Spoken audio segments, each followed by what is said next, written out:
Some residents in St. Jamestown are in the cold once again tonight after Toronto Fire ordered an inspection of a high-rise owned by a property management company that has already had issues in a number of its buildings. 280 Wellesley is the latest rental building to have had its essentials shut off, making for a frustrating situation for hundreds of tenants.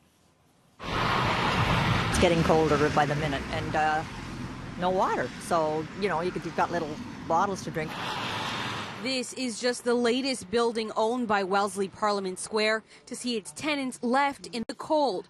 The power has been restored to 280 Wellesley, and residents aren't being evacuated, but they have no water, and the first 15 floors are without heat. But it's just a feeling of frustration in there when you see other people walking around and talk to them. Some people are really mad. Since last August, tenants in at least 3 St. Jamestown rental buildings have seen major disruption to their lives. This past summer, more than 1,500 residents were displaced by an electrical fire at 650 Parliament, many of whom still aren't able to go home.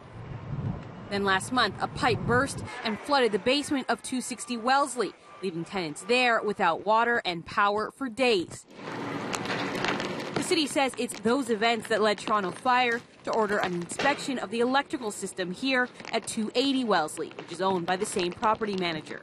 When they went in to actually do the work on Wednesday, they did see that there was quite a bit of neglect, electrical system that was not well maintained, and they would probably say that it hadn't been maintained for literally decades.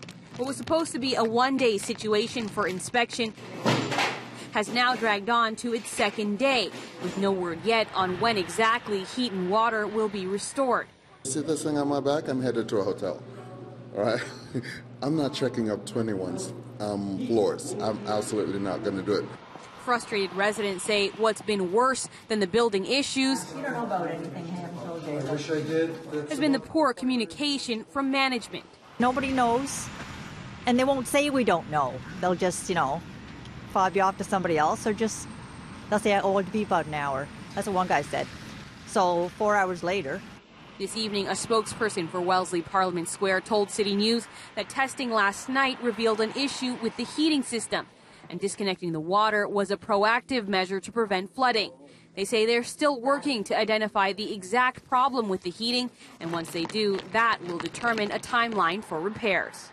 The city is not going to be doing the work for them, but they are compelling them by emergency order, compelling them by different work orders, and they are asking them to do the work fast. The spokesperson for Wellesley Parliament Square says there won't be any new updates tonight and that it could take days for the work to get done. In the meantime, Toronto Fire has been on site making the rounds and reminding tenants not to leave space heaters, candles and stoves unattended.